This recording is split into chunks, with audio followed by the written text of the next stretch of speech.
374 45 41। इन्होंने सारिਆਂ ਦਾ बहुत बहुत धन्यवाद। जेकर ਤੁਸੀਂ कोई होर कारोबार इस प्रोग्राम ਨੂੰ स्पॉन्सर करना चाहते हो संपर्क कर सकते हो नंबर 408 722 7698 ਦੇ ਉੱਤੇ। आओ मिंटू जी गलबात का सिलसिला शुरू करते हैं। पंजाब ਵਿੱਚ ਮੋਦੀ ਦੇ ਪੁਤਲੇ ਫੂਕੇ ਗਏ, ਹਰਿਆਣੇ ਵਿੱਚ ਵੀ ਹੁਣ ਸੰਘਰਸ਼ ਜ਼ੋਰ ਫੜਨ ਲੱਗਾ ਆ। ਉਧਰ ਮੋਦੀ ਹੁਣਾਂ ਨੇ ਪੰਜਾਬੀ ਦੇ ਵਿੱਚ ਵੀ ਟਵੀਟ ਕੀਤੇ। देखो गल ये है कि जिदा का चलता पाया माहौल संघर्ष वाला लगता हुआ कि गल अगे ठीक जाऊगी, क्योंकि देखो मसला जोड़ा उत्थे का उत्थे खलोता। ये कानून जोड़े ऑर्डीनेंस तो अगे जाके कानून बन चुके हैं। तो यदा मतलब यह है कि जी केंद्र सरकार है वो नहीं चुकना चाहती, किसी भी पॉइंट पर जाके किसानों के नाल संवाद ही नहीं करना चाहती। ਜਦੋਂ ਕੋਈ ਸਰਕਾਰ ਇੱਥੋਂ ਤੱਕ ਚਲੇ ਜਾਂਦੀ ਹੈ ਕਿ ਉਹ ਇਹੋ ਜਿਹੇ ਕਾਨੂੰਨ ਬਣਾਉਣ ਤੋਂ ਪਹਿਲਾਂ ਅਤੇ ਰੌਲਾ ਪੈਣ ਤੋਂ ਬਾਅਦ ਸੰਵਾਦ ਹੀ ਨਹੀਂ ਕਰਨਾ ਚਾਹੁੰਦੀ, ਤਾਂ ਮਤਲਬ ਇਹ ਹੈ ਕਿ ਉਹ ਆਪਣੀ ਥਾਂ ਤੇ ਆਪਣੇ ਆਪ ਨੂੰ ਸਹੀ ਮੰਨ ਕੇ ਤੁਰੀ ਜਾਂਦੀ ਹੈ ਕਿ ਜੋ ਨੁਕਸਾਨ ਹੋਣਾ ਹੋ ਜਾਵੇ ਪਰ ਅਸੀਂ ਸਹੀ ਹਾਂ। ਤੇ ਜਦੋਂ ਤੁਸੀਂ ਇੱਕ ਤਰਫਾ ਇਸ ਤਰ੍ਹਾਂ ਦਾ ਧਾਰ ਕੇ ਚੱਲਦੇ ਹੋ ਕਿ ਹਾਂ ਅਸੀਂ ਗਲਤ ਹੋ ਨਹੀਂ ਸਕਦੇ, ਤਾਂ ਮੇਰੇ ਖਿਆਲ ਦੇ ਨਾਲ ਤੁਸੀਂ ਸਭ ਤੋਂ ਜ਼ਿਆਦਾ ਗਲਤ ਉਸ ਸਮੇਂ ਹੀ ਹੁੰਦੇ ਹੋ ਜਦੋਂ ਤੁਸੀਂ ਇਹ ਧਾਰ ਕੇ ਚੱਲਦੇ ਹੋ ਕਿ ਅਸੀਂ ਗਲਤ ਨਹੀਂ ਹੋ ਸਕਦੇ। ਖੈਰ ਪੰਜਾਬ ਦੇ ਵਿੱਚ ਵਿਰੋਧ ਦਾ ਅੱਜ ਦਿਨ ਰਿਹਾ ਔਰ ਦਿਨ ਭਰ ਪੁਤਲੇ ਫੂਕੇ ਗਏ ਵੱਖ ਵੱਖ ਪਿੰਡਾਂ ਦੇ ਵਿੱਚ। ਯਾਨੀ ਇਹ ਮੇਰੇ ਖਿਆਲ ਦੇ ਨਾਲ 2015 ਤੋਂ ਬਾਅਦ ਪਹਿਲਾ ਮੌਕਾ ਹੋਣਾ ਜਦੋਂ ਕੋਈ ਇਸ ਤਰ੍ਹਾਂ ਦਾ ਸੰਘਰਸ਼, ਕੋਈ ਇਸ ਤਰ੍ਹਾਂ ਦਾ ਘੋਲ ਹੈ ਜਿਹੜਾ ਉਹ ਪਿੰਡਾਂ ਦੀਆਂ ਗਲੀਆਂ ਤੱਕ ਜਾ ਪੜਿਆ। ਮਤਲਬ ਕਿ ਮੋਦੀ ਸਾਹਿਬ ਦੇ ਪੁਤਲੇ ਜਿਹੜੇ ਆ ਉਹ ਅੱਜ ਪੰਜਾਬ ਦੀਆਂ ਗਲੀਆਂ 'ਚ ਘੜੀਸੇ ਗਏ ਆ। ਪਰ ਦੂਜੀ ਚੀਜ਼ ਇਹ ਆ ਕਿ ਇਹਦੇ ਵਿੱਚ ਕਾਂਗਰਸ ਹੋਵੇ, ਅਕਾਲੀ ਦਲ ਹੋਵੇ, ਆਮ ਆਦਮੀ ਪਾਰਟੀ ਹੋਵੇ, ਇਹਨਾਂ ਚੀਜ਼ਾਂ ਦਾ ਹਾਲੇ ਤੱਕ ਤੇ ਕੋਈ ਬਹੁਤਾ ਫਰਕ ਨਹੀਂ ਹੈਗਾ। ਹਾਂ ਹੁਣ ਹੌਲੀ ਹੌਲੀ ਜਿਵੇਂ ਆਪੋ ਆਪਣੇ ਪ੍ਰੋਗਰਾਮ ਦੇਣੇ ਸ਼ੁਰੂ ਕਰ ਦੇਣਗੇ ਉਸ ਤੋਂ ਬਾਅਦ ਹੋ ਸਕਦਾ ਸੰਘਰਸ਼ ਤੇ ਕੋਈ ਫਰਕ ਪਵੇ, ਪਰ ਹਾਲ ਦੀ ਘੜੀ ਇਕਜੁੱਟਤਾ ਹੈ ਪੰਜਾਬੀਆਂ ਦੇ ਵਿੱਚ ਔਰ ਉਸੇ ਇਕਜੁੱਟਤਾ ਦਾ ਹੀ ਇਹ ਇੱਕ ਨਤੀਜਾ ਹੈ। ਜਿਸ ਤਰ੍ਹਾਂ ਤੁਸੀਂ ਕਿਹਾ ਕਿ ਪ੍ਰਧਾਨ ਮੰਤਰੀ ਨੇ ਖੁਦ ਪੰਜਾਬੀ 'ਚ ਟਵੀਟ ਕਰਕੇ ਸਫਾਈ ਦਿੱਤੀ ਹੈ। ਇਹ ਚੀਜ਼ਾਂ ਜਿਹੜੀਆਂ ਨੇ ਉਹ ਦੇਖੋ ਅੱਗੇ ਇਸੇ ਤਰੀਕੇ ਵਧਣ ਤਾਂ ਠੀਕ ਆ, ਕਿਉਂਕਿ ਕੱਲ ਨੂੰ ਸ਼ਰਾਰਤਾਂ ਵੀ ਹੋਣੀਆਂ ਬਹੁਤ ਸਾਰਾ। ਤੁਹਾਨੂੰ ਪਤਾ ਹੀ ਹੈ ਕਿ ਕੇਂਦਰ ਦਾ ਤਾਮਝਾਮ ਉਹ ਮੈਦਾਨ 'ਚ ਉਤਰੇਗਾ। ਸਿਆਸੀ ਤੌਰ ਤੇ ਤਾਰੋ ਪੀਡੋ ਵੀ ਕੀਤਾ ਜਾ ਸਕਦਾ ਸੰਘਰਸ਼ ਨੂੰ, ਕੋਈ ਸ਼ਰਾਰਤ ਕੀਤੀ ਜਾ ਸਕਦੀ ਹੈ, ਕੋਈ ਰਾਜਨੀਤੀ ਕੀਤੀ ਜਾ ਸਕਦੀ ਹੈ, ਤਾਂ ਚੁਕੰਨੇ ਹੋ ਕੇ ਚੱਲਣਾ ਪਏਗਾ। ਹਾਂ ਹਰਿਆਣਾ ਜਿਹੜਾ ਉੱਥੇ ਕਾਫੀ ਜ਼ਿਆਦਾ ਰੌਲਾ ਪੈਣ ਡਿਆ, ਇਹਨਾਂ ਦੇ ਕੁਛ ਜਿਹੜੇ ਅਲਾਇੰਸ ਪਾਰਟਨਰ 'ਚੋਂ ਮੇਰੇ ਖਿਆਲ ਦੇ ਨਾਲ ਵਿਧਾਇਕ ਆ ਉਹ ਵੀ ਗਏ ਆ। ਹਾਲਾਂਕਿ ਲਾਠੀ ਚਾਰਜ ਦਾ ਕਹਿੰਦੇ ਜੀ ਸਾਨੂੰ ਨਹੀਂ ਪਤਾ ਲਾਠੀ ਚਾਰਜ ਹੋਇਆ ਹੈ, ਮੁੱਕਰ ਹੀ ਰਹੇ ਆ, ਪਰ ਕਿਸਾਨਾਂ ਤੇ ਲਾਠੀ ਚਾਰਜ ਕਾਫੀ ਵੱਡਾ ਹੋਇਆ ਸੀਗਾ। ਇਹਦੇ ਨਾਲ ਸਾਰਾ ਦਿਨ ਇਹੀ ਕੰਮ ਚੱਲਦਾ ਰਿਹਾ। ਅੱਜ ਵੀ ਜੇ ਆਪਾਂ ਦੇਖੀਏ ਤਾਂ ਰਾਜ ਸਭਾ ਦੇ ਵਿੱਚ ਜਿਸ ਤਰੀਕੇ ਦੇ ਨਾਲ ਬਿੱਲ ਨੂੰ ਪਾਸ ਕੀਤਾ ਗਿਆ ਉਹ ਵੀ ਇੱਕ ਬੜਾ ਕੰਟਰੋਵਰਸ਼ੀਅਲ ਮੁੱਦਾ। ਹਾਲਾਂਕਿ ਸਾਡੇ ਲੀਡਰ ਉਹਦੇ ਤੇ ਖੁੱਲ੍ਹ ਕੇ ਨਹੀਂ ਬੋਲ ਰਹੇ, ਇਹ ਕਮਾਲ ਦੀ ਗੱਲ ਆ। ਵੈਸੇ ਵੀ ਜੇ ਤੁਸੀਂ ਵੇਖੋਗੇ ਇਹਨਾਂ ਦੇ ਬੋਲਣ ਦਾ ਅੰਦਾਜ਼ੇ ਬਿਆਨ ਜਿਹੜਾ ਬੜਾ ਸੌਫਟ ਜਿਹਾ ਹੁੰਦਾ, ਪਰ ਜੇ ਤੁਸੀਂ ਇਹ ਗੱਲ ਵੇਖੋਗੇ ਕਿ ਉਹਨਾਂ ਨੇ ਉੱਥੇ ਕਿਵੇਂ ਪਾਸ ਕਰਵਾਇਆ ਬਿੱਲ, ਇਹ ਆਪਣੇ ਆਪ ਦੇ ਵਿੱਚ ਬਹੁਤ ਵੱਡਾ ਮੁੱਦਾ ਔਰ ਬਹੁਤ ਵੱਡਾ ਮੁੱਦਾ ਮੈਂ ਇਸ ਕਰਕੇ ਕਹਿ ਰਿਹਾ ਕਿ ਦੇਖੋ ਰਾਜ ਸਭਾ ਦੇ ਵਿੱਚ ਡਿਵੀਜ਼ਨ ਹੋਣੀ ਚਾਹੀਦੀ ਸੀ। ਡਿਵੀਜ਼ਨ ਇਸ ਕਰਕੇ ਕਿਉਂਕਿ ਉੱਥੇ ਭਾਜਪਾ ਜਿਹੜੀ ਉਹ ਘੱਟ ਨੰਬਰ ਸੀ। ਡਿਵੀਜ਼ਨ ਦਾ ਮਤਲਬ ਕੀ ਆ ਕਿ ਪਤਾ ਲੱਗਣਾ ਚਾਹੀਦਾ ਕਿ ਕਿਹੜਾ ਵੋਟ ਕਿੱਧਰ ਪਾ ਰਿਹਾ ਜੀ। ਇਹ ਬਹੁਤ ਵੱਡਾ ਇਸ਼ੂ ਸੀਗਾ। ਤਾਂ ਉੱਥੇ ਔਰਲ ਵੋਟ ਹੋਈ ਆ ਜਿਹੜੀ, ਜਿਵੇਂ ਭਗਵੰਤ ਮਾਨ ਸਾਹਿਬ ਕਹਿੰਦਾ ਸੀਗਾ ਕਿ ਇਸ ਤਰ੍ਹਾਂ ਤੇ ਹੁੰਦਾ ਹੀ ਨਹੀਂ, ਉਹ ਇੱਕ ਸਬੂਤ ਇਹ ਤੁਸੀਂ ਦੇਖ ਲਓ ਕਿ ਔਰਲ ਵੋਟਿੰਗ ਰਾਹੀਂ ਉਹਨਾਂ ਨੇ ਸਾਰੇ ਮਤੇ ਜਿਹੜੇ ਪਾਸ ਕਰ ਦਿੱਤੇ ਆ। ਲੋਕ ਸਭਾ ਦੇ ਵਿੱਚ ਆਪਾਂ ਨੂੰ ਪਤਾ ਉਹਨਾਂ ਦੀ ਮੈਜੋਰਟੀ ਆ, ਉਹ ਜਿਹੜਾ ਮਰਜ਼ੀ ਬਿੱਲ ਪਾਸ ਕਰਾ ਸਕਦੇ ਆ। ਪਰ ਰੌਲਾ ਸੀਗਾ ਰਾਜ ਸਭਾ ਦੇ ਵਿੱਚ, ਉੱਥੇ ਸਪੀਕਰ ਨੇ ਇਹ ਇਤਰਾਜ਼ ਇਹਨਾਂ ਦਾ ਮੰਨਿਆ ਹੀ ਨਹੀਂ ਵਿਰੋਧੀ ਧਿਰ ਵਾਲਿਆਂ ਦਾ, ਕਿਉਂਕਿ 116 ਹੈ ਇਹਨਾਂ ਦੇ ਕੋਲ ਤੇ 3 ਮਾਈਨਸ ਕਰ ਦਿਓ ਅਕਾਲੀਆਂ ਦੇ, ਰਹਿ ਗਏ 113। ਤਾਂ ਚਾਹੀਦੇ ਘੱਟੋ ਘੱਟ ਇਹਨਾਂ ਨੂੰ ਮੇਰੇ ਖਿਆਲ ਦੇ ਨਾਲ ਉੱਥੇ ਹਾਜ਼ਰੀ ਦੇ ਹਿਸਾਬ ਨਾਲ ਤਾਂ ਪਤਾ ਨਹੀਂ ਮੈਨੂੰ ਕਿੰਨੇ ਚਾਹੀਦੇ ਸੀ, ਪਰ ਜੇ ਓਵਰਆਲ ਦੇਖੀਏ 245 ਹੈ ਤੇ 245 ਦਾ ਤੁਸੀਂ ਲਾ ਲਓ ਕਿ ਕਿੰਨਾ ਬਣਦਾ, 223 ਹੋ ਗਿਆ। 223 ਦਾ ਅੰਕੜਾ ਚਾਹੀਦਾ। ਤੇ ਬਹੁਤ ਸਾਰੀਆਂ ਧਿਰਾਂ ਜਿਹੜੀਆਂ ਜੋ ਇਹਨਾਂ ਦੇ ਨਾਲ ਆਮ ਤੌਰ ਤੇ ਸਪੋਰਟ ਕਰਦੀਆਂ ਔਖੇ ਵੇਲੇ, ਉਹ ਧਿਰਾਂ ਕਿਤੇ ਨਾ ਕਿਤੇ ਇਸ ਬਿੱਲ ਦੇ ਖਿਲਾਫ ਕੱਢ ਸਕਦੀਆਂ ਸੀ ਜੇ ਸਾਡੀ ਲੀਡਰਸ਼ਿਪ ਨੇ ਸਾਂਝੇ ਤੌਰ ਤੇ, ਚਾਹੇ ਉਹ ਕੈਪਟਨ ਹੋਵੇ ਚਾਹੇ ਬਾਦਲ ਹੋਵੇ, ਜਿਨ੍ਹਾਂ ਨੇ ਯਤਨ ਕੀਤੇ ਹੁੰਦੇ। ਜਿੱਦਾਂ KCR ਆ ਉਹ ਕਿਸਾਨਾਂ ਦਾ ਬਹੁਤ ਹਮਦਰਦ ਆ, ਤੇਲੰਗਾਨਾ ਵਾਲਾ, ਤੇ ਉਹਨੂੰ ਜੀ ਇਸ ਨਾਲ ਰਲਾ ਲੈਂਦੇ ਆ, ਹਾਲਾਂਕਿ ਉਹਨਾਂ ਦੇ ਨਾਲ ਅਲਾਈਅੰਸ ਨਹੀਂ ਹੈ। ਇਸ ਤੋਂ ਇਲਾਵਾ ਜਿਹੜੇ ਹੈਗੇ ਬੀਜੂ ਜਨਤਾ ਦਲ ਨੇ ਨਵੀਨ ਪਟਨਾਇਕ ਹੋਰੇ, ਉਹ ਵੀ ਇਹਨਾਂ ਨੂੰ ਸਪੋਰਟ ਕਰਦੇ ਆ ਜਦੋਂ ਇਸ ਤਰ੍ਹਾਂ ਕੋਈ ਲੜ ਜਾਂਦਾ, ਪਰ ਉਹ ਵੀ ਕਿਸਾਨੀ ਨਾਲ ਮੇਰੇ ਖਿਆਲ ਦੇ ਨਾਲ ਇਸ ਤਰ੍ਹਾਂ ਦਾ ਧੋ ਨਹੀਂ ਸਾਨੂੰ ਕਰ ਸਕਦੇ। ਖੈਰ ਪਤਾ ਨਹੀਂ ਹੁਣ ਉੱਥੇ ਕਿਹੜਾ ਖਲੋਤਾ ਇਹਨਾਂ ਦੇ ਨਾਲ, ਕਿਹੜਾ ਵਿਰੋਧ ਦੇ ਵਿੱਚ ਗਿਆ, ਪਰ ਜੇਕਰ ਲਾਮਬੰਦੀ ਕੀਤੀ ਹੁੰਦੀ ਤਾਂ ਮੇਰੇ ਖਿਆਲ ਦੇ ਨਾਲ ਰਿਜ਼ਲਟ ਕੁਛ ਹੋਰ ਹੋ ਸਕਦਾ ਸੀ। ਪਰ ਜਦੋਂ ਸਰਕਾਰਾਂ ਧਾਰ ਲੈਂਦੀਆਂ ਕਿ ਅਸੀਂ ਇਸ ਤਰ੍ਹਾਂ ਕਰਨਾ ਹੀ ਕਰਨਾ, ਤਾਂ ਫਿਰ ਕੌਣ ਰੋਕ ਸਕਦਾ। ਮੇਰਾ ਮਤਲਬ ਇਹ ਹੈ ਕਿ ਡਿਵੀਜ਼ਨ ਦੀ ਵੋਟ ਹੁੰਦੀ ਤਾਂ ਪਤਾ ਲੱਗਦਾ ਕਿ ਕਿਹੜਾ ਕਿਹਦੇ ਹੱਕ 'ਚ ਖਲੋਤਾ ਵਾ। ਤਾਂ ਇਹਨਾਂ ਨੇ ਔਰਲ ਵੋਟਿੰਗ ਕਰਾ ਕੇ ਔਰ ਉਸੇ ਦਿਨ ਵੋਟਿੰਗ ਕਰਾਈ ਆ, ਕੋਈ ਸਮਾਂ ਨਹੀਂ ਦਿੱਤਾ। ਤੱਤ ਪੱਟ ਜਿਵੇਂ ਲਿਆਂਦਾ ਸੀ ਇਹਨਾਂ ਨੇ ਆਰਡੀਨੈਂਸ, ਉਸੇ ਤਰ੍ਹਾਂ ਹੀ ਇਹਨੂੰ ਗਾਹ ਪਵਾ ਦਿੱਤਾ। ਤਾਂ ਕਹਿਣ ਦਾ ਮਤਲਬ ਹੈ ਕਿ ਰਾਜ ਸਭਾ ਦਾ ਜਿਹੜਾ ਉਹ ਸਾਰਾ ਐਪੀਸੋਡ ਸੀ ਅੱਜ ਕਾਫੀ ਜ਼ਿਆਦਾ ਉਹ ਸੰਪਾਦਕੀਆਂ ਦਾ ਵੀ ਹਿੱਸਾ ਬਣਿਆ। ਇਸ ਤੋਂ ਇਲਾਵਾ 8 MP ਸਸਪੈਂਡ ਕਰ ਦਿੱਤੇ ਗਏ ਜਿਨ੍ਹਾਂ ਨੇ ਉੱਥੇ ਖਲਾਰਾ ਪਾਇਆ ਸੀ, ਰਾਜ ਸਭਾ ਦੇ ਵਿੱਚ ਵਿਰੋਧਤਾ ਕੀਤੀ ਸੀ। ਪ੍ਰਧਾਨ ਮੰਤਰੀ ਜੀ ਅੱਜ ਬੋਲੇ ਆ, ਜਿਵੇਂ ਉਹ ਕਹਿੰਦੇ ਕਿ ਕਿਸਾਨਾਂ ਲਈ ਅਸੀਂ ਸਭ ਤੋਂ ਜ਼ਿਆਦਾ ਕੰਮ ਕੀਤਾ। MSP ਦੀ ਵਿਵਸਥਾ ਜਿਹੜੀ ਆ ਉਹ ਕਹਿੰਦੇ ਕਿ ਪਹਿਲਾਂ ਵਾਂਗ ਜਾਰੀ ਰਹੇਗੀ, ਪਰ ਰੌਲਾ ਤੇ ਇਹ ਹੈ ਨਾ ਕਿ ਠੀਕ ਹੈ ਵਿਵਸਥਾ ਜਾਰੀ ਰਹੇਗੀ, ਤੁਸੀਂ ਇਸ ਗੱਲ ਦੀ ਗਰੰਟੀ ਲਿਖਤੀ ਕਾਨੂੰਨ ਦੇ ਵਿੱਚ ਦੇ ਦਿਓ, 2 ਚੀਜ਼ਾਂ ਉਹਦੇ 'ਚ ਲਿਖ ਦਿਓ, ਦਰਜ ਕਰ ਦਿਓ। ਮੇਰੇ ਖਿਆਲ ਦੇ ਨਾਲ 2022 'ਚ ਤੁਹਾਡੀ ਸਰਕਾਰ ਬਣਾ ਸਕਦੇ ਆ ਪੰਜਾਬ ਵਾਲੇ, ਕਿ ਤੁਸੀਂ ਇੱਕ ਚੀਜ਼ ਇਹ ਲਿਖ ਦਿਓ ਕਿ MSP ਤੋਂ ਘੱਟ ਜਿਹਨੇ ਵੀ ਫਸਲ ਖਰੀਦੀ ਉਹਨੂੰ ਅਸੀਂ ਸਜ਼ਾ ਦਾ ਹੱਕਦਾਰ ਬਣਾਵਾਂਗੇ। ਦੂਜੀ ਚੀਜ਼ ਇਹ ਲਿਖ ਦਿਓ ਕਿ 100% ਸਾਡੀ ਪ੍ਰੋਕਿਉਰਮੈਂਟ ਜਿਹੜੀ ਆ ਉਹ ਜਾਰੀ ਰਹੂਗੀ, ਮਤਲਬ ਕਿ ਤੁਹਾਡੀਆਂ ਮੰਡੀਆਂ 'ਚ ਜੋ ਫਸਲ ਆਊਗੀ ਫੁੱਲ ਫਲੈਜਡ ਪ੍ਰੋਕਿਉਰਮੈਂਟ ਅਸੀਂ ਕਰ ਲਾਂਗੇ, ਬਸ ਗੱਲ ਖਤਮ। ਇਹੀ 2 ਤੌਖਲੇ ਆ। ਬਾਕੀ ਜਿਹੜੀਆਂ ਗੱਲਾਂ ਤੁਸੀਂ ਹਾਂ ਕਰਦੇ ਹੋ ਕਿ ਕਿਸਾਨ ਉੱਨਤ ਹੋ ਜਾਏਗਾ, ਕਿਸਾਨ ਵਿਕਸਿਤ ਹੋ ਜਾਏਗਾ, ਇਹ ਤੇ ਤੁਸੀਂ ਗੱਲਾਂ ਛੱਡ ਦਿਓ। ਬਿਹਾਰ ਦੇ ਵਿੱਚ ਤੁਸੀਂ ਇਹ ਮਾਡਲ ਲਿਆਂਦਾ 2006 ਦੇ ਵਿੱਚੋਂ, ਕਿੰਨਾ ਕੁ ਖੁਸ਼ਹਾਲ ਹੋ ਗਿਆ, ਕਿਸਾਨ ਬਚਿਆ ਕੁਛਿਆ, ਕਿਸਾਨ ਵੀ ਪੰਜਾਬ ਦੇ ਵਿੱਚ ਆ ਕੇ ਦਿਹਾੜੀਆਂ ਲਾਉਂਦਾ ਫਿਰਦਾ ਜੀ। ਤੇ ਜੇ ਇੰਨਾ ਹੀ ਇਹ ਮਾਡਲ ਕਾਮਯਾਬ ਹੁੰਦਾ ਤਾਂ ਉੱਥੋਂ ਦਾ ਕਿਸਾਨ MSP ਨਾ ਮੰਗਦਾ।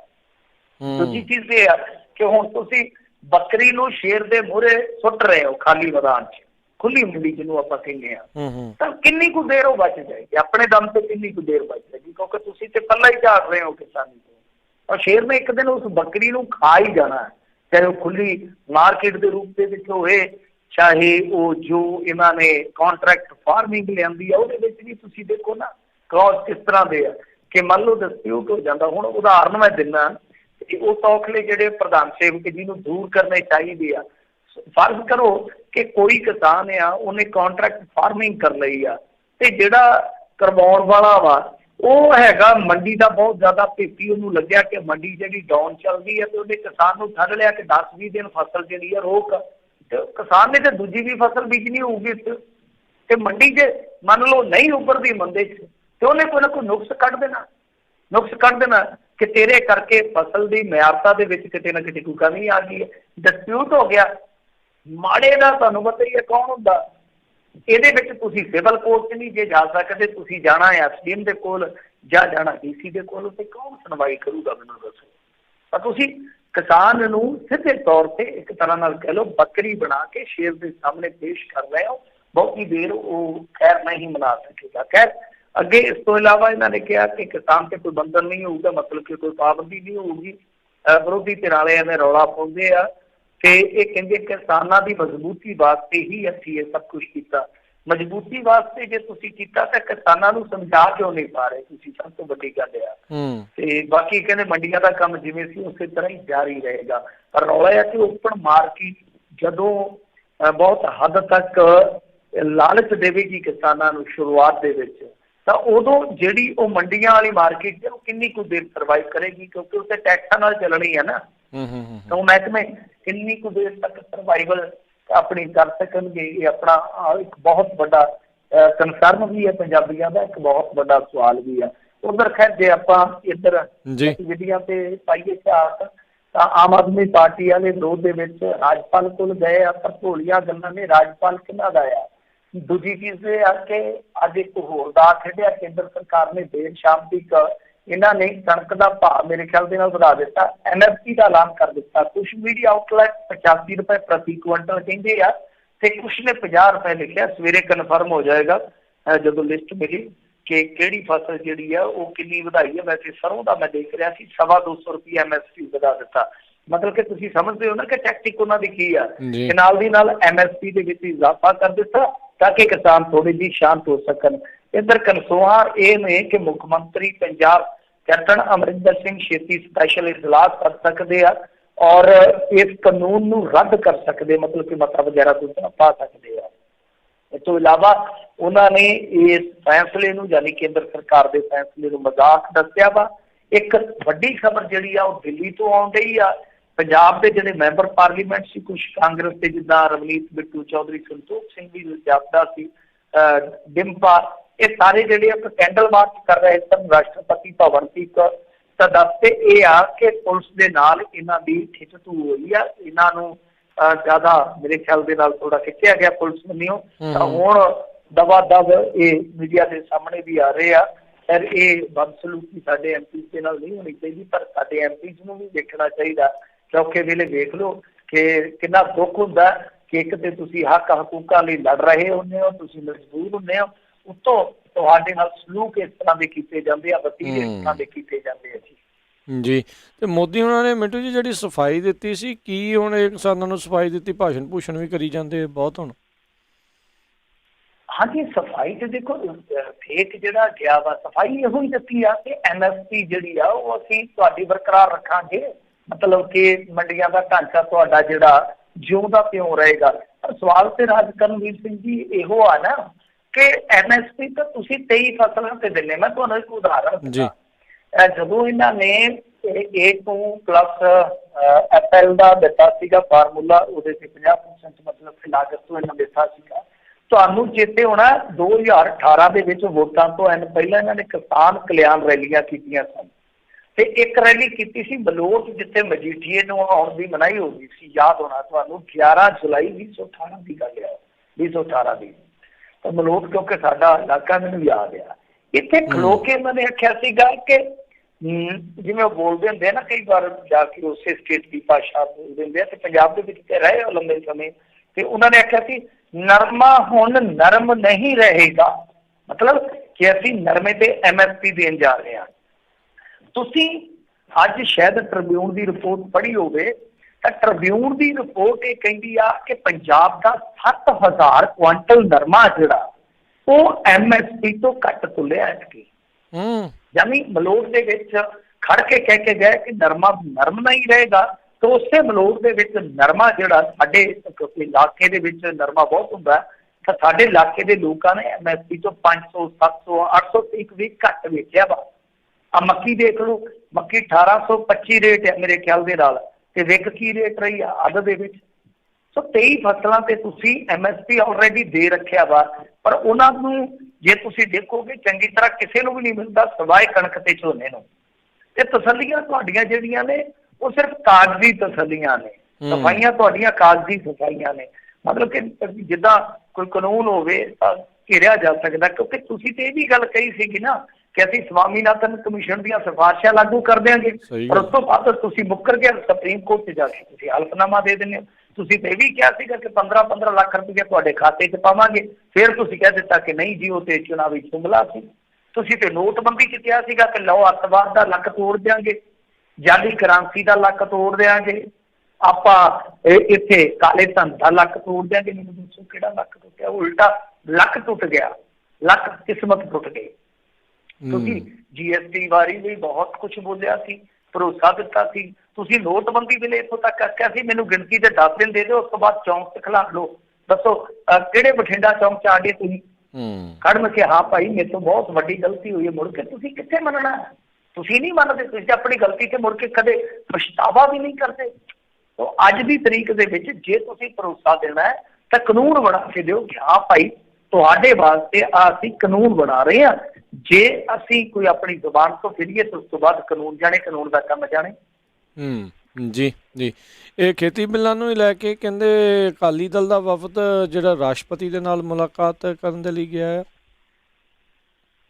ਹਾਂਜੀ, ਇਹ ਰਾਸ਼ਟਰਪਤੀ ਦੇ ਕੋਲ ਵੀ ਚਲ ਗਏ ਆ ਤੇ ਦੇਰ ਸ਼ਾਮ ਇਹਨਾਂ ਨੇ ਮੁਲਾਕਾਤ ਕਰ ਲਈ ਹੈ। ਸਵੇਰੇ ਹੀ ਖਬਰ ਆ ਗਈ ਸੀ ਕਿ ਸ਼੍ਰੋਮਣੀ ਅਕਾਲੀ ਦਲ ਬਾਦਲ ਵਾਲੇ ਜਾ ਸਕਦੇ ਆ, ਕਿਉਂਕਿ ਇਹਨਾਂ ਨੇ ਪਹਿਲਾਂ ਹੀ ਅਰਜ਼ ਕੀਤੀ ਸੀਗੀ ਰਾਸ਼ਟਰਪਤੀ ਨੂੰ ਕਿ ਤੁਸੀਂ ਇਸ ਤਰ੍ਹਾਂ ਕਰੋ ਕਿ ਬਿੱਲਾਂ ਤੇ ਯਾਨੀ ਜਿਹੜੇ ਹੁਣ ਕਾਨੂੰਨ ਬਣ ਗਏ ਬਿੱਲ, ਤਾਂ ਉਹ ਦਸਤਖਤ ਨਾ ਕਰੋ ਤੁਸੀਂ ਜਿਹੜੇ ਲਾਜ਼ਮੀ ਹੁੰਦੇ, ਕਿਉਂਕਿ ਦੇਖੋ ਜੀ ਆਰਡੀਨੈਂਸ ਆਇਆ, ਸਭ ਤੋਂ ਪਹਿਲਾਂ ਆਰਡੀਨੈਂਸ ਹੁੰਦਾ ਕਿ ਵਿਪਤਾ ਕਾਲ ਦੇ ਵਿੱਚ ਜੇ ਤੁਹਾਡੀ ਸੰਸਦ ਜਿਹੜੀ ਆ ਨਹੀਂ ਚੱਲ ਰਹੀ ਤਾਂ ਤੁਸੀਂ ਇੱਕ ਕਾਨੂੰਨ ਆਰਡੀਨੈਂਸ ਦੇ ਜ਼ਰੀਏ ਲਿਆਓ, 6 ਮਹੀਨਿਆਂ ਦੇ ਬਾਅਦ ਉਹਨੂੰ ਤੁਸੀਂ ਅਮਲੀ ਰੂਪ ਦੇ ਦਿਓ। ਉਸ ਤੋਂ ਬਾਅਦ ਦੂਜਾ ਪੜਾਅ ਹੁੰਦਾ ਕਿ ਲੋਕ ਸਭਾ, ਤੀਜਾ ਪੜਾਅ ਹੋ ਗਿਆ ਰਾਜ ਸਭਾ, ਚੌਥਾ ਪੜਾਅ ਰਾਸ਼ਟਰਪਤੀ ਦੇ ਦਸਤਖਤ।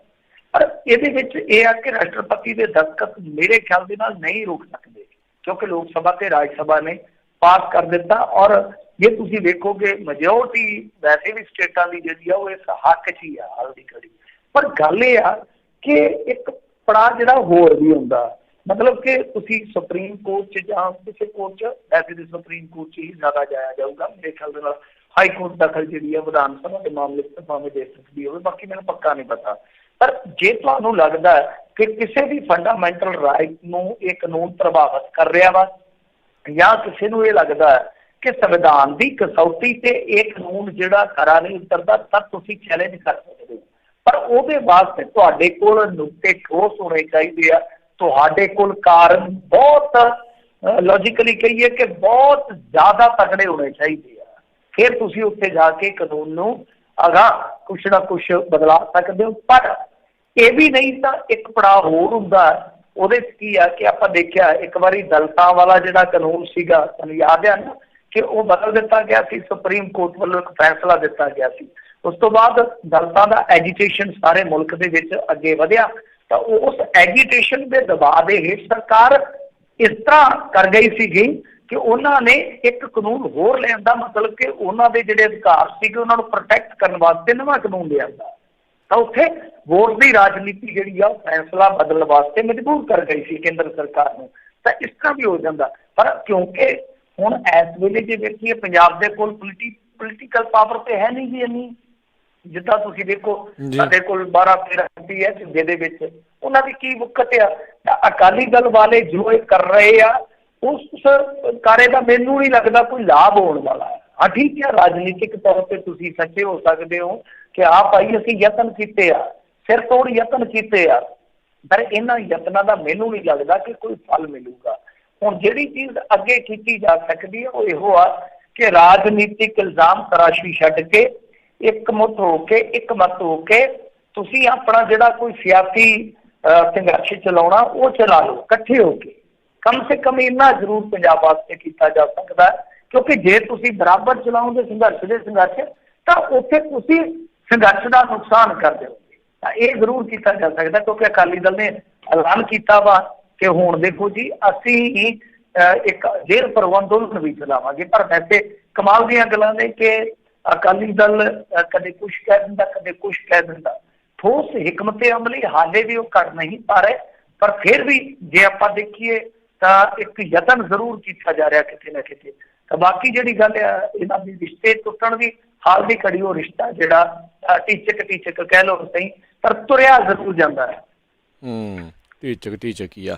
ਉਧਰ ਕਹਿੰਦਾ ਗੁਰਦਾਸਪੁਰ ਦੇ ਵਿੱਚ ਸੰਨੀ ਦਿਓਲ ਦੀ ਐਂਟਰੀ ਬੈਨ ਕੀਤੀ ਹੈ, ਕਾਂਗਰਸ ਵੱਲੋਂ ਵੀ ਕਿਸਾਨ ਬਿੱਲ ਦੇ ਖਿਲਾਫ ਧਰਨਾ। ਹਾਂਜੀ ਦੇਖੋ ਗੱਲ ਇਹ ਆ ਕਿ ਸੰਨੀ ਦਿਓਲ ਦਾ ਜਿਹੜਾ 2.5 ਕਿਲੋ ਦਾ ਹੱਥ ਸੀ ਉਹ ਪੰਜਾਬੀਆਂ ਦੇ ਕਾਲਜਾਂ ਹੀ ਕੱਢ ਕੇ ਲੈ ਗਿਆ। ਸਹੀ ਗੱਲ ਜੀ, ਕਿਉਂਕਿ ਉਹਨੇ ਜਿਸ ਤਰੀਕੇ ਨਾਲ ਬਿੱਲ ਦੀ ਪ੍ਰੋੜਤਾ ਕੀਤੀ ਆ, ਵੈਸੇ ਪਾਉਣ ਵੀ ਆ ਗਈ ਇੱਧਰ ਹੰਸਰਾਜ ਨੂੰ, ਹੰਸਰਾਜ ਤੇ ਚਲੋ ਮੈਂਬਰ ਪਾਰਲੀਮੈਂਟ ਹੀ ਬਣ ਗਿਆ। ਹੰਸਰਾਜ ਤੇ ਕਿੱਥੇ ਮਿੱਟੀ ਦਾ ਮੁੱਲ ਸਾਰੂਗਾ, ਹੁਣ ਸਿਆਸੀ ਬੋਲੀ ਤੇ ਬਹੁਤ ਆ। ਤਾਂ ਉਹਨੇ ਵੀ ਪ੍ਰੋੜਤਾ ਕੀਤੀ ਆ। ਦਲੇਰ ਮਹਿੰਦੀ ਪਤਾ ਨਹੀਂ ਕੀ ਮਾਂ ਜੇ ਫੜੀ ਫਿਰਦਾ ਸੀ ਹੱਥ ਦੇ ਵਿੱਚ ਰੰਗ ਜੇ ਕਰਕੇ, ਆਖੇ ਮੈਂ ਵੀ ਕਿਸਾਨ ਆ, ਫਲਾਣ ਟਮਕਾਣ ਬਿੱਲ ਬਹੁਤ ਵਧੀਆ, ਪਤਾ ਨਹੀਂ ਕਿੱਥੇ ਬੈਠੇ ਕਰੀ ਜਾਂਦੇ ਆ, ਸਮਝ ਤੋਂ ਪਰੇ ਦੀ ਗੱਲ ਆ। ਤੇ ਇਹ ਜਿਹੜੇ ਲੋਕ ਬੋਲਦੇ ਪਏ ਆ ਇਹਨਾਂ ਨੂੰ ਪਤਾ ਕੱਖ ਨਹੀਂ ਹੈਗਾ। ਪਰ ਜਿਸ ਤਰੀਕੇ ਨਾਲ ਸੰਨੀ ਦਿਓਲ ਨੇ ਕਾਲੀ ਦੇ ਵਿੱਚ ਦੇ ਦਿੱਤਾ ਬਿਆਨ, ਸਟੇਟਮੈਂਟ ਦੇ ਦਿੱਤੀ ਆ, ਵਾਕਿਆ ਹੁਣ ਉਹਨੂੰ ਬੜਨਾ ਔਖਾ ਹੋ ਜੂ। ਹੰਸਰਾਜ ਤੇ ਚਲੋ ਦੇਰ ਸਵੇਰ ਆ ਜਾਂਦਾ ਜਲੰਧਰ ਤੇ ਚਲੇ ਜਾਂਦਾ, ਤੇ ਇਹਨੂੰ ਔਖਾ ਹੋ ਜਾਊਗਾ ਜਿਹੜਾ ਕਿਤੇ 6 ਮਹੀਨਿਆਂ ਬਾਅਦ ਗੇੜਾ ਮਾਰਦਾ, ਕਿਉਂਕਿ ਲੋਕ ਜਿਹੜੇ ਮਹਿੰਗੇ ਹੋ ਗਏ ਆ। ਔਰ ਗੁਰਦਾਸਪੁਰ ਦੇ ਵਿੱਚ ਹੀ ਕਾਂਗਰਸ ਜਿਹੜੀ ਵਿਰੋਧ ਕਰ ਰਹੀ ਆ। ਤਾਂ ਦੂਸਰੇ ਪਾਸੇ ਐਂਟਰੀ ਬੈਨ ਦੀਆਂ ਵੀ ਗੱਲਾਂ ਕੀਤੀਆਂ ਜਾ ਰਹੀਆਂ ਕਿ ਐਂਟਰੀ ਬੈਨ ਕਰ ਦਿੱਤੀ ਜਾਊਗੀ। ਐਂਟਰੀ ਬੈਨ ਤੇ ਚਲੋ ਉਹਨਾਂ ਦੀ ਕੀ ਹੋਣੀ ਆ, ਸਿਕਿਉਰਿਟੀ ਜਿਹੜੀ ਆ ਉਹਨਾਂ ਨੂੰ ਲੈ ਜਾਂਦੀ ਹੈ ਜਿੱਥੇ ਇਹਨਾਂ ਨੇ ਜਾਣਾ ਹੁੰਦਾ। ਪਰ ਸਹੀ ਨਹੀਂ ਕਰ ਰਹੇ, ਘੱਟੋ ਘੱਟ ਇਹਨਾਂ ਨੂੰ ਭੋਗ ਤੇ ਕਰਨੀ ਚਾਹੀਦੀ ਹੈ ਨਾ। ਪਹਿਲਾਂ ਸਾਡੇ ਸੁਖਬੀਰ ਸਿੰਘ ਜੀ ਬਾਦਲ ਵੀ ਇਹੋ ਗੱਲ ਹੀ ਕਹਿੰਦੇ ਸਨ ਕਿ ਇਹਦੇ ਵਿੱਚ ਗਲਤ ਕੁਛ ਨਹੀਂ ਆ, ਅੱਜ ਦੇਖ ਲਓ, ਅੱਜ ਉਹ ਕਿਵੇਂ ਗਲੀਏ ਗਲੀਏ ਭੌਂ ਕੇ ਕਹਿ ਰਹੇ ਆ ਕਿ ਭਾਈ ਇਹ ਸਭ ਕੁਝ ਗਲਤ ਆ। ਤਾਂ ਤੁਹਾਨੂੰ ਹਾਲੇ ਇੰਤਜ਼ਾਰ ਕਰਨਾ ਚਾਹੀਦਾ। ਮੈਨੂੰ ਨਹੀਂ ਲੱਗਦਾ ਕਿ ਹੰਸਰਾਜ ਹੋਰਾਂ ਨੇ ਜਾਂ ਉਹ ਜਿਵੇਂ ਦਲੇਰ ਮਹਿੰਦੀ ਕਹਿੰਦਾ ਮੈਂ ਮੂਲੀਆਂ ਵੀ ਬੀਜੀਆਂ, ਸ਼ਲਗਮ ਵੀ ਬੀਜੇ ਆ, ਪਤਾ ਨਹੀਂ ਕਿਹੜੀ ਕਿਹੜੀ ਸਬਜ਼ੀ ਗਣਾਈ ਜਾਂਦਾ ਹੈ। ਅਗੇ ਮੈਂ ਵੀ ਕਿਸਾਨ ਆ, ਬਹੁਤ ਤਕੜਾ ਹੋਏਗਾ ਭਰਾਵਾ, ਪਰ ਇਹਨਾਂ ਨੂੰ ਚੰਗੀ ਤਰ੍ਹਾਂ ਪੜ੍ਹ ਤੇ ਲੈ ਨਾ। ਜੋ ਸੰਕੇ ਤੌਕ ਲਿਆ ਲੌਜੀਕਲੀ ਉਹਨਾਂ ਨੂੰ ਤੁਸੀਂ ਦਰੁਸਤ ਕਰ ਦਿਓ। ਹੁਣ ਦੇਖੋ, ਮੰਡੀਆਂ ਦੀ ਸਮੱਸਿਆ ਨਹੀਂ ਹੈ, ਕਿਸਾਨ ਅੱਗੇ ਵੀ ਫਸਲ ਲੈ ਜਾਂਦਾ ਸੀਗਾ, ਗੱਲ ਸਮਝਣ ਦੀ ਜ਼ਰੂਰਤ ਆ। ਮੇਰੇ ਖਿਆਲ ਦੇ ਨਾਲ 70 ਦੇ ਦਹਾਕੇ 'ਚ ਐਜੀਟੇਸ਼ਨ ਹੋਇਆ ਸੀਗਾ, ਉਹਦੇ 'ਚ ਉਸ ਸਮੇਂ ਰਾਜੇਵਾਲ ਹੁਰੀ ਚਲੋ ਜਵਾਨ ਉਮਰੇ 'ਚ ਸੀਗੇ, ਇਹਨਾਂ ਦੀਆਂ ਗ੍ਰਿਫਤਾਰੀਆਂ ਵੀ ਹੋਈਆਂ ਸੀ। ਇਹ ਹਿਮਾਚਲ ਵੱਲ ਨਿਕਲ ਗਏ ਸੀ, ਫਸਲ ਆਹੀ ਫਸਲ ਇਸੇ ਤਰ੍ਹਾਂ ਹੀ ਲੈ ਕੇ ਕਹਿੰਦੇ ਸਨ ਕਿ ਅਸੀਂ ਕਿਤੇ ਵੀ ਆਪਣੀ ਫਸਲ ਜਿਹੜੀ ਆ ਉਹ ਵੇਚ ਸਕਦੇ ਹਾਂ। ਤਾਂ ਉਸ ਟਾਈਮ ਸ਼ਾਇਦ ਕੋਰਟ ਦੀ ਵੀ ਕਿਤੇ ਨਾ ਕਿਤੇ ਡਾਇਰੈਕਸ਼ਨ ਹੋਈ ਸੀਗੀ। ਤਾਂ ਕਹਿਣ ਦਾ ਮਤਲਬ ਹੈ ਕਿ ਕਿਸਾਨ ਨੂੰ ਤੇ ਅੱਗੇ ਵੀ ਪਾਬੰਦੀ ਨਹੀਂ। ਹਾਂ ਠੀਕ ਹੈ, ਤੁਸੀਂ ਦੋਹਰੀ ਮੰਡੀ ਬਣਾਉਣੀ ਹੈ, ਬਣਾ ਲਓ, ਕੋਈ ਦਿੱਕਤ ਨਹੀਂ ਹੈ। ਮਤਲਬ ਕਿ ਉੱਥੇ ਮੰਡੀ ਜਿਹੜੀ ਆ ਕਿਸਾਨ ਕੋਲ ਉਹ ਵੀ ਖੁੱਲੀ ਹੋਵੇ ਤੇ ਉਹ ਵੀ ਖੁੱਲੀ ਹੋਵੇ, ਜਿੱਥੇ ਉਹਨੂੰ ਫਾਇਦਾ ਉਹ ਚਲਾ ਜਾਵੇ, ਉੱਥੇ ਕੋਈ ਦਿੱਕਤ ਨਹੀਂ ਹੈ। ਦਿੱਕਤ ਇਸ ਗੱਲ ਦੀ ਹੈ ਕਿ ਤੁਸੀਂ ਕਾਰਪੋਰੇਟ ਨੂੰ ਬਹੁਤ ਸਾਰਾ ਇੱਕ ਤਰ੍ਹਾਂ ਨਾਲ ਕਹਿ ਲਈਏ ਕਿ ਰੋਡ ਪੱਧਰਾ ਕਰਕੇ ਦੇ ਰਹੇ ਹੋ। ਉਹ ਰੋਡ ਰੂਲਰ ਜਦੋਂ ਚਲਾਏਗਾ ਸਾਰੇ ਮਿਲਦੇ ਜਾਣਗੇ। ਮਤਲਬ ਇਹ ਆ ਕਿ ਭੰਡਾਰਨ ਦੀ ਉਹਨਾਂ ਨੂੰ ਤੁਸੀਂ ਸਟੋਰੇਜ ਦੀ ਇੱਕ ਖੁੱਲੀ ਸ਼ਕਤੀ ਦੇ ਦਿੱਤੀ ਆ। ਹੁਣ ਦੇਖੋ, ਜਿਹੜਾ ਛੋਟਾ ਕਿਸਾਨ ਆ ਉਹ ਆਪਣੀ ਮੰਡੀ ਜਿਹੜੀ ਆ ਜੇ ਉਹ ਟੁੱਟ ਜਾਂਦੀ ਆ ਤਾਂ ਖੁੱਲੀ ਮੰਡੀ 'ਚ ਕਿੱਥੇ ਲੈ ਜਾਊਗਾ ਪੰਜਾਬ ਤੋਂ ਬਾਹਰ? ਕਿਉਂਕਿ ਉਹਨੂੰ ਰੇਲ ਗੱਡੀ ਦੇ ਵਿੱਚ ਜਾਂਦਿਆਂ 2 ਦਿਨ ਲੱਗ ਜਾਣਗੇ, ਜੇ ਦਿੱਲੀ ਵੀ ਜਾਣ ਆਉਣ ਤੇ 1-2 ਦਿਨ ਉੱਥੇ ਵੀ ਮਰ ਜਾਣਗੇ ਉਹਦੇ। ਫਿਰ ਇਸ ਤੋਂ ਇਲਾਵਾ ਉਹਦਾ ਖਰਚਾ ਐਕਸਟਰਾ ਆਏਗਾ। ਜੇ ਉਹਨੇ ਟਰੱਕ ਤੇ ਟਰਾਲੀ ਤੇ ਜਾਣਾ ਤਦ ਵੀ ਮਰਿਆ। ਔਰ ਉੱਤੋਂ ਇਹ ਹੁੰਦਾ ਕਿ ਉਹਨੇ ਫਸਲ ਦੂਜੀ ਵੀ ਬੀਜਣੀ ਆ, ਇਕੱਲਾ ਇਹ ਨਹੀਂ ਕਿ ਇੱਕ ਵੇਚਣੀ ਆ, ਕਾਲੀ ਦੂਜੀ ਦੀ ਵੀ ਹੁੰਦੀ ਆ ਕਈ ਵਾਰ। ਸੋ ਇਹ ਚੀਜ਼ ਜਿਹੜੀ ਆ ਬਹੁਤ ਔਖੀ ਹੈ ਛੋਟੇ ਕਿਸਾਨ ਵਾਸਤੇ। ਔਰ ਇੰਡੀਆ ਦੇ ਵਿੱਚ 85-86% ਜਿਹੜਾ ਮਾਰਜਨਲ ਕਿਸਾਨ ਆ, ਛੋਟਾ ਕਿਸਾਨ ਹੈ ਜਿਹਦੇ ਕੋਲ 5 ਤੋਂ ਹੇਠਾਂ ਪੈਲੀ ਆ। ਤਾਂ ਇਹ ਚੀਜ਼ਾਂ ਸਮਝਣ ਦੀ ਜ਼ਰੂਰਤ ਹੈ ਕਿ ਕਿਸਾਨ ਦੀ ਜ਼ਿੰਦਗੀ ਤੇ ਕਿਵੇਂ ਪ੍ਰਭਾਵ ਪਵੇਗਾ। ਉਹ ਹੌਲੀ ਹੌਲੀ ਕਾਰਪੋਰੇਟ ਦੇ ਹਵਾਲੇ। ਉਹ ਕਾਰਪੋਰੇਟ ਕੀ ਕਰੂਗਾ ਕਿ ਇੱਕ ਵੇਲੇ ਮੰਨ ਲਓ ਹੁਣ ਜਿੱਦਾਂ ਕਹਿ ਲਓ ਕਿ ਪਹਿਲਾਂ ਕਿਸਾਨ ਜਿਹੜਾ ਖੇਤੀ ਕਰਦਾ ਸੀ ਆਪਣੇ ਵਾਸਤੇ, ਫਿਰ ਖੇਤੀ ਉਹ ਕਰਨ ਲੱਗ ਪਿਆ ਬਾਜ਼ਾਰ ਵਾਸਤੇ। ਹੁਣ ਬਾਜ਼ਾਰ ਵਾਸਤੇ ਖੇਤੀ ਕਰਨ ਲੱਗ ਰਿਹਾ ਤਾਂ ਉਹਦੇ 'ਚ ਕੀ ਹੈ ਕਿ ਉਹਦੀ ਡਿਪੈਂਡੇਬਿਲਿਟੀ ਹੈ ਜਿਹੜੀ ਉਹ ਬਾਜ਼ਾਰ ਤੇ ਆ। ਮਤਲਬ ਕਿ ਆਪਣੀ ਫਸਲ ਉਹ ਸਟੋਰ ਨਹੀਂ ਕਰ ਸਕਦਾ। ਇੱਥੇ ਸਾਰੇ ABC ਕੋਈ ਵੀ ਹੋਵੇ, ਕੱਲ੍ਹ ਨੂੰ ਹੋ ਸਕਦਾ ਰਾਮਦੇਵ ਵੀ ਆ ਕੇ ਇੱਥੇ ਸਟੋਰ ਖੋਲ ਲਵੇ ਤੇ ਉਹ ਆਲੂ ਲੈ ਕੇ ਸਟੋਰ ਕਰ ਲੈਣਗੇ। ਤੇ ਉਹੀ ਆਲੂ 20 ਦਿਨਾਂ ਨੂੰ, ਮਹੀਨੇ ਬਾਅਦ ਜਦੋਂ ਸ਼ਾਰਟੇਜ ਆਏਗੀ, ਕਿਸਾਨ ਦੀ ਫਸਲ ਨਿਕਲ ਚੁੱਕੀ ਹੋਏਗੀ, ਕਿਸਾਨ ਨੂੰ ਉਹ ਦੁੱਗਣੇ ਰੇਟ ਤੇ ਵੇਚ ਦੇਣਗੇ। ਤਾਂ ਇਹ ਚੀਜ਼ਾਂ ਜਿਹੜੀਆਂ ਨੇ ਉਹ ਆਪਣੇ ਆਪ ਦੇ ਵਿੱਚ ਸੋਚਣ ਦਾ, ਵਿਚਾਰਨ ਦਾ ਵਿਸ਼ਾ ਹੈ। ਸੋ ਕਾਲੀ ਦੇ ਵਿੱਚ ਭਗਤੀ ਜਿਹੜੀ ਹੈ ਨਾ ਉਹ ਨਹੀਂ ਕਰਨੀ ਚਾਹੀਦੀ। ਅੰਨੀ ਭਗਤੀ ਮਾੜੀ ਹੁੰਦੀ ਆ। ਪਹਿਲਾਂ ਸੋਚ ਲਓ, ਵਿਚਾਰ ਲਓ, ਕਿਤੇ ਇਹ ਨਾ ਹੋਵੇ ਕੱਲ ਨੂੰ ਜਦੋਂ ਪੰਜਾਬੀ ਤੁਹਾਨੂੰ ਗੁੱਟੋਂ ਫੜ ਕੇ ਤੇ ਠੰਨਣ ਚੌਂਕਾਂ ਦੇ ਵਿੱਚ ਮੁੜ ਕੇ ਤੁਹਾਡੇ ਗੁੱਲਾਂ ਤੇ ਸਿੱਕਰੀ ਆ ਜੇ, ਜਵਾਬ ਨਾ ਹੋਵੇ ਤੁਹਾਨੂੰ। ਜੀ ਜੀ ਜੀ। ਅਗਲੀ ਮਿੰਟ 'ਚ ਗੱਲ ਕਰੀਏ, ਪੰਜਾਬ ਪੁਲਿਸ ਦਾ ਸ਼ਰਮਨਾਕ ਕਾਰਾ, ਪੈਰ ਮਾਰ ਕੇ ਲਾਹੀ ਬਜ਼ੁਰਗ ਦੀ ਪੱਗ ਤੇ ਹੁਣ ਵੀਡੀਓ ਹੋਈ ਪਈ ਆ ਵਾਇਰਲ।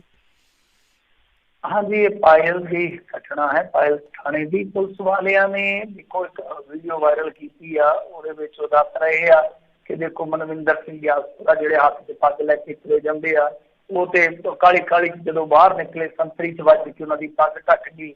ਕਿਉਂਕਿ ਇਹਨਾਂ ਨੇ ਪਹਿਲਾਂ ਉੱਥੇ ਪੱਥਰਬਾਜ਼ੀ ਸ਼ੁਰੂ ਕਰ ਦਿੱਤੀ ਥਾਣੇ ਦੇ ਵਿੱਚ। SHO ਦੇ ਗਲ ਪੈ ਗਏ, ਉਹਦੀ ਪੱਗ ਲਾਉਣ ਦਾ ਯਤਨ ਕੀਤਾ ਤੇ ਮੁੜ ਕੇ ਹਲਕਾ ਜਿਹਾ ਲਾਠੀਚਾਰਜ ਜਦੋਂ ਕੀਤਾ, ਭੱਜ ਵੱਗੇ, ਪੱਗ ਲੈ ਗਈ। ਪਰ ਦੂਜੀ ਦੀ ਗੱਲ ਨਹੀਂ ਕਰਦੇ ਪਏ ਕਿ ਇੱਕ ਬੰਦਾ ਡਿੱਗ ਪਿਆ, ਉਹਨੂੰ ਗੰਦੀਆਂ ਗਾਲਾਂ ਕੱਢ ਰਹੇ ਆ, ਮੈਂ ਹਾਂ ਹਰਜੀਤ ਤੋਂ ਨਹੀਂ। ਤੇ ਉਹਦੇ ਵਿੱਚ ਮੁੜ ਕੇ ਇਹ 2 ਜਣੇ ਪੈਰ ਮਾਰ ਕੇ, ਜੁੱਤੀ ਮਾਰ ਕੇ ਕਹਿ ਲਓ ਕਿ ਪੱਗ ਲਾ ਦਿੱਤੀ ਜਾਂਦੀ ਇੱਕ ਬਜ਼ੁਰਗ ਦੀ। ਹੁਣ ਜਿਹੜੀ ਦੂਜੀ ਵੀਡੀਓ ਆ ਉਹ ਨਹੀਂ ਦਿਖਾਈ ਜਾ ਰਹੀ, ਇਹਦੇ ਵਿੱਚ ਪਤਾ ਲੱਗੇ ਕਿ ਹਾਂ ਵਾਕਿਆ ਤੁਹਾਡੇ ਲੋਕ ਗੱਲ ਪੈ ਗਏ ਸੀਗੇ ਜਾਂ ਇਹਨਾਂ ਨੇ ਕੋਈ ਮਿਸਬਿਹੇਵ ਕੀਤਾ ਵਾ। ਪਰ ਜੇ ਮਿਸਬਿਹੇਵ ਕੀਤਾ ਵੀ ਆ, ਠੀਕ ਆ, ਤੁਸੀਂ ਇਹਨਾਂ ਨੂੰ ਚਾਰਜ ਕਰ ਸਕਦੇ ਹੋ। ਦੂਜੀ ਗੱਲ ਹੈ, ਜਦੋਂ ਬੰਦਾ ਡਿੱਗ ਪਿਆ, ਆਪਾਂ ਕਹਿੰਦੇ ਆ ਕਿ ਵੈਰੀ ਵੀ ਡਿੱਗ ਪਿਆ ਥੱਲੇ ਯਾਰ, ਉਹਦੇ ਤੇ ਵਾਰ ਨਹੀਂ ਕਰੀਦਾ ਹੁੰਦਾ ਡਿੱਗੇ ਪੈ ਤੇ। ਜਦੋਂ ਬੰਦਾ ਡਿੱਗ ਪਿਆ, ਬਜ਼ੁਰਗ ਆਦਮੀ, ਲਾਂਭਤੀ ਹੋ, ਤੁਸੀਂ ਗੰਦੀਆਂ ਗਾਲਾਂ ਕੱਢ ਕੇ ਨਾ ਡਾਂਗਾ ਮਾਰ ਰਹੇ ਹੋ ਸਿਰਫ, ਬਲਕਿ ਉਹਦੀ ਪੱਗ ਵੀ ਉਤਾਰ ਰਹੇ ਹੋ। ਇਹ ਕਿੱਥੋਂ ਦੀ ਬਹਾਦਰੀ ਆ? ਇਹ ਕਿੱਥੋਂ ਦੀ ਪੇਸ਼ੇਵਰ ਅਪਰੋਚ ਹੈ ਤੁਹਾਡੀ? ਸੋ ਇਹ ਚੀਜ਼ ਗਲਤ ਆ। ਗਲਤ ਨੂੰ ਗਲਤ ਕਵਾਂਗੇ। ਜੇ ਮੰਨ ਲਓ ਇਹਨਾਂ ਦੇ ਕੋਲ ਕੋਈ ਇਸ ਤਰ੍ਹਾਂ ਦਾ ਸਬੂਤ ਹੈਗਾ, ਐਥੀਕਲੀ ਕੋਈ ਇਹ ਸਬੂਤ ਇਸ ਤਰ੍ਹਾਂ ਦਾ ਰੱਖਦੇ ਆ ਕਿ ਹਾਂ ਜੀ ਇਹਨਾਂ ਨੇ ਜਾ ਕੇ ਗਿਆਸਪੁਰਾ ਹੋਰਾਂ ਨੇ ਜਾਂ ਇਹਨਾਂ ਦੇ ਸਾਥੀਆਂ ਨੇ ਜਾ ਕੇ ਇਹਨਾਂ ਨੂੰ ਥਾਣੇ ਦੇ ਵਿੱਚ ਕੋਈ ਤੰਗ ਕੀਤਾ, ਪਰੇਸ਼ਾਨ ਕੀਤਾ, ਕੋਈ ਪੱਥਰਬਾਜ਼ੀ ਕੀਤੀ ਆ, ਕੋਈ ਗਾਲ ਮੰਦਾ ਕੀਤਾ, ਫਿਰ ਤੇ ਅਸੀਂ ਵੀ ਕਹੀਏ ਇਹਨਾਂ ਨੂੰ ਕਿ ਠੀਕ ਹੈ ਭਾਈ ਤੁਸੀਂ ਵੀ ਗਲਤੀ ਕੀਤੀ ਆ। ਪਰ ਇਹ ਨਹੀਂ ਹੁੰਦਾ ਕਿ ਜੇ ਮੰਨ ਲਓ ਇੱਕ ਸਿਵੀਲੀਅਨ ਜਾਂ ਇੱਕ ਕੋਈ ਪੋਲੀਟੀਸ਼ੀਅਨ ਆ ਉਹ ਗਲਤ ਹੈ ਤੇ ਤੁਸੀਂ ਗਲਤ ਹੋ ਜਾਓ। ਠੀਕ ਹੈ, ਉਹਨਾਂ ਨੇ ਜੇ ਕੋਈ ਗਲਤੀ ਕੀਤੀ ਹੈ, ਥਾਣੇ 'ਚ ਕੋਈ ਮਿਸਬਿਹੇਵ ਕੀਤਾ, ਉਹਨਾਂ 'ਤੇ ਪਰਚਾ ਕਰ ਦਿਓ, ਨਾਮਜ਼ਦ ਕਰ ਲਿਓ। ਸੋ ਇੰਨੀਆਂ ਘਟਨਾਵਾਂ ਵਾਪਰਨ ਦੇ ਬਾਵਜੂਦ ਵੀ ਇਹ ਸਬਕ ਨਹੀਂ ਲੈ ਰਹੇ ਤਾਂ ਗਲਤ ਗੱਲ ਆ। ਹਾਂ, ਇੱਕ ਪੱਖ ਦੀ ਉਹ ਵੀਡੀਓ ਦਿਖਾ ਕੇ ਕੁਛ ਪੱਤਰਕਾਰ ਭਰਾ ਤਾਂ ਤੁਹਾਨੂੰ ਪਤਾ ਹੀ ਆ, ਉਹ ਵੀ ਇਹੋ ਜਿਹੇ ਸਵਾਲ ਨਹੀਂ ਕਰਦੇ ਕਿ ਹਾਂ ਜੋ ਤੁਹਾਡੇ ਕੋਲ ਵੀਡੀਓ ਆ ਉਹ ਤੁਸੀਂ ਦਿਖਾ ਰਹੇ ਹੋ ਜਿਹਦੇ 'ਚ ਸਭ ਕੁਝ ਤੁਹਾਡੇ ਮੁਤਾਬਕ ਹੈ। ਜਿਹੜੀ ਤੁਸੀਂ ਦੱਸ ਰਹੇ ਹੋ ਵੀਡੀਓ ਕਿ ਇਹਨਾਂ ਨੇ ਪੱਥਰ ਮਾਰੇ ਜੀ, ਥਾਣੇ 'ਚ ਵੜ ਕੇ ਇਹ ਕੀਤਾ, ਬਾਅਦ ਕਿਉਂ ਕਿੱਥੇ ਆ? ਉਹ ਪੁੱਛਣਾ ਚਾਹੀਦਾ, ਜ਼ਰੂਰ ਪੁੱਛਣਾ ਚਾਹੀਦਾ। ਖੈਰ ਇਹ ਕਹਾਣੀ ਹੈ, ਪਰ ਮੈਂ ਸਮਝਦਾ ਬਹੁਤ ਮੰਦਭਾਗੀ ਗੱਲ ਆ। ਵੈਸੇ ਵੀ ਪੰਜਾਬ ਦਾ ਜੋ ਹਾਲ ਆ, ਪੁਲਿਸ ਵਾਲਿਆਂ ਨੂੰ ਵੇਖਣਾ ਚਾਹੀਦਾ ਕਿ ਪੰਜਾਬੀਆਂ ਦਾ ਜੋ ਹਾਲ ਇਹ ਆ ਕਿ ਜਿਹੜੇ ਲੋਕ ਰੱਬ ਨੂੰ ਟੱਬ ਦੱਸਦੇ ਸੀਗੇ, ਅੱਜ ਉਹ ਵੀ ਐ ਬੈਠੇ ਆ ਮੂੰਹ 'ਚ ਘੁੰਗਣੀਆਂ ਪਾ ਕੇ ਸੋਚ ਰਹੇ ਕਿ ਕੀ ਬਣਨਾ ਹੈ। ਤਾਂ ਕੋਈ ਪਤਾ ਨਹੀਂ ਹੁੰਦਾ ਸਮੇਂ ਦਾ ਕਿ ਕੱਲ ਨੂੰ ਤੁਹਾਨੂੰ ਵੀ ਇਸ ਤਰ੍ਹਾਂ ਦੇ ਪ੍ਰਦਰਸ਼ਨ ਕਰਨੇ ਪੈ ਜਾਣ, ਤੁਹਾਡੇ ਘਰਦਿਆਂ ਨੂੰ ਵੀ ਪ੍ਰਦਰਸ਼ਨ ਕਰਨੇ ਪੈ ਜਾਣ। ਬਹੁਤ ਵਾਰੀ ਇਸ ਤਰ੍ਹਾਂ ਹੋਇਆ ਵੀ ਆ। ਗੁਰਮੀਤ ਪਿੰਕੀ ਹੋਰੀ ਵੀ ਕਿਸੇ ਟਾਈਮ ਡੱਬ 'ਚ ਪਿਸਤੌਲ ਪਾ ਕੇ ਤੇ ਆਪਣੇ ਆਪ ਨੂੰ ਦਾਊਦ ਇਬਰਾਹਿਮ ਦੇ ਬਰੋਬਰ ਸਮਝਦੇ ਸੀਗੇ। ਅੱਜ ਦੇਖ ਲਓ ਕਿਵੇਂ ਪਿੱਟਦੇ ਆ। ਸੋ ਇਹ ਚੀਜ਼ਾਂ ਹੁੰਦੀਆਂ ਕਿ ਠੀਕ ਹੈ ਜੇ ਕੋਈ ਗਲਤ ਕਰ ਰਿਹਾ ਤਾਂ ਉਹਦੇ ਮੁਤਾਬਕ ਜੋ ਵੀ ਕੋਈ ਬਣਦੀ ਹੈ ਕਾਰਵਾਈ ਕਰੋ। ਪਰ ਇਸ ਤਰ੍ਹਾਂ ਦਾ ਕੋਈ ਆ ਜਿਹੜਾ ਫੜਿਆ ਨਾ ਲੱਲ ਕਿ ਜੋ ਵੀ ਅੱਗੇ ਉਹਨਾਂ ਨੂੰ ਗਾਲਾਂ ਕਰ ਦਿੱਤੀਆਂ, ਡਾਂਗਾ ਮਾਰ ਦਿੱਤੀਆਂ, ਪੱਗਾਂ ਲਾ ਦਿੱਤੀਆਂ। ਹੁਣ ਤੁਹਾਨੂੰ ਇਹ ਸਮਝ ਨਹੀਂ ਆਉਂਦੀ ਕਿ ਤਰਨੇਤਰ ਵੀ ਹੈ ਮਨੁੱਖ ਦੇ ਕੋਲ, ਮਤਲਬ ਕਿ ਤੀਜੀ ਅੱਖ ਨਾਲ ਯਾਨੀ ਕੈਮਰੇ ਦੀ ਅੱਖ ਨਾਲ ਸਭ ਤੁਹਾਡੀਆਂ ਹਰਕਤਾਂ ਜਿਹੜੀਆਂ ਪਤਾ ਲੱਗ ਜਾਂਦੀਆਂ। ਜੀ ਜੀ ਜੀ। ਮੈਨੂੰ ਜੇ ਅਗਲੀ ਗੱਲ ਕਰੀਏ, ਕਹਿੰਦੇ ਵੀ ਤਬਲੀਗੀ ਜਮਾਤ ਨੇ ਦੇਸ਼ ਦੇ ਵਿੱਚ ਕਈ ਲੋਕਾਂ ਦੇ ਵਿੱਚ ਫੈਲਾਇਆ ਕਰੋਨਾ ਵਾਇਰਸ। ਇਹ ਜਵਾਬ ਸੀਗਾ ਗ੍ਰਹਿ ਮੰਤਰਾਲੇ ਦਾ ਰਾਜ ਸਭਾ ਦੇ ਵਿੱਚ? ਨਹੀਂ, ਇਹ ਤੇ ਬਹੁਤ ਮੈਂ ਕਹੂੰਗਾ ਕਿ ਅਟਪਟਾ ਜਿਹਾ ਬਿਆਨ ਆ। ਇਹ ਕਹਿੰਦੇ ਆ ਕਿ ਇਹਨਾਂ ਨੇ ਕਾਫੀ ਤੇਜ਼ੀ ਦੇ ਨਾਲ ਮਾਮਲੇ ਵਧਾਏ ਆ। ਤੇ ਮੇਰੀ ਗੱਲ ਸੁਣੋ, ਜਦੋਂ ਕੋਰਟ ਨੇ ਦੇਖੋ ਇਹਨਾਂ ਤੇ ਜਿੰਨਾ ਤੇ ਮੁਕੱਦਮਾ ਇਹਨਾਂ ਨੇ ਕੀਤਾ ਸੀਗਾ ਬਾਹਰੋਂ ਆਏ ਲੋਕਾਂ ਤੇ, ਜਦੋਂ ਕੋਰਟ ਨੇ ਉਹਨਾਂ ਨੂੰ ਜ਼ਮਾਨਤਾਂ ਦੇ ਦਿੱਤੀਆਂ ਔਰ ਉਹ ਤੁਸੀਂ ਜ਼ਮਾਨਤਾਂ ਦੇ ਆਰਡਰ ਪੜ੍ਹੋ ਤੇ ਮੈਂ ਕਹਿੰਦਾ ਕਿ ਬਸ ਬਹਿ ਜਾ ਹੋਈ ਪਈ ਆ। ਉਹਨਾਂ ਕਿਹੜੀ ਨਾਮ ਤੇ ਜਿਹੜੀ ਨਹੀਂ ਪਾਈ ਕੋਰਟ ਵਾਲਿਆਂ ਨੇ। ਈਵਨ ਦੋ ਮੀਡੀਆ ਤੱਕ ਨੂੰ ਵੀ ਉਸ ਆਰਡਰ ਦੇ ਵਿੱਚ ਜਿੱਦਾਂ ਕਹਿ ਲਓ ਕਿ ਲਾਹਨਤ ਪਾਈ ਗਈ ਆ, ਫਟਕਾਰ ਪਾਈ ਗਈ ਆ। ਕਿ ਇਸ ਤਰ੍ਹਾਂ ਤੁਸੀਂ ਕਿਵੇਂ ਕਰ ਸਕਦੇ ਹੋ ਕਿ ਇੱਕ ਖਾਸ ਵਰਗ ਵਿਸ਼ੇਸ਼ ਨੂੰ, ਸਮੁਦਾਇ ਵਿਸ਼ੇਸ਼ ਨੂੰ ਤੁਸੀਂ ਇੰਨਾ ਜ਼ਿਆਦਾ ਟਾਰਗੇਟ ਮਿੱਥ ਕੇ ਨਹੀਂ ਕਰ ਸਕਦੇ। ਤਾਂ ਜਦੋਂ ਕੋਰਟ ਉਹਨਾਂ ਨੂੰ ਜ਼ਮਾਨਤ ਦੇ ਚੁੱਕੀ ਜਾਂ ਮਾਮਲੇ ਖਾਰਜ ਕਰ ਚੁੱਕੀ ਆ, ਤੁਹਾਡੀਆਂ ਉੱਤੇ ਤਮਾਮ ਦਲੀਲਾਂ ਜਿਹੜੀਆਂ ਉਹ ਮੁੱਦੇ ਮੂੰਹ ਡਿੱਗ ਚੁੱਕੀਆਂ, ਤੇ ਇਸ ਤਰ੍ਹਾਂ ਦਾ ਮੇਰੇ ਖਿਆਲ ਦੇ ਨਾਲ ਸਦਨ ਦੇ ਵਿੱਚ ਇਹ ਜਿਹੜਾ ਬਿਆਨ ਹੈ ਫਿਰਕੂ ਬਿਆਨ ਨਹੀਂ ਦਿੱਤਾ ਜਾਣਾ ਚਾਹੀਦਾ।